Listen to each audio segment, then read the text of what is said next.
Today we are gonna learn about VI editor. What is VI editor? It's a question. So it's one utility like a notepad we have in Windows, okay?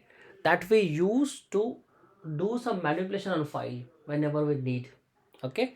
So let's create one file. Okay, so I have a file, so I'll create a file with the help of touch command. Okay, so I'll give it a file name. Okay, oops, touch file name.txt. Yes, so my file is created. Yes, I have a file. So let me open by command vi space file name. Then I will enter the text. Let's say, hi,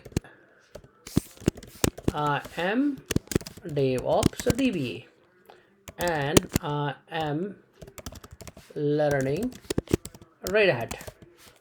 Okay, so this is my the statement I have added in my file, and I'm going to save. How I'm going to save? Escape colon W. So the file will be saved but did not close. Okay, if I want to close the file, then I have to press again escape, close, colon, and cube and exclamation. See, this is how I have added content to my file. So how I can see, I can cat the file. If my file is small, I can cat it, or I can do the vi again to open the file and see, or I can tail the file. Okay, this is one way you can view a file. Okay, now let's talk about the operations what we can perform when you use the vi editor.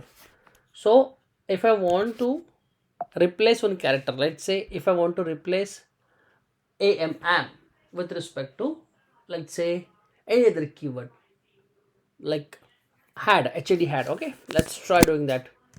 So percent s hyphen am slash had slash g. See, so I'm replaced with had. Okay, if I want to undo the change, escape u. I will be back to my file again. Okay, so this is the basic operations you can perform with the vi editor. There are a lot of operations you can perform, but a beginner, I would suggest to watch this video, try doing at your end, and try to do some manipulation. Okay, thank you. Cheers.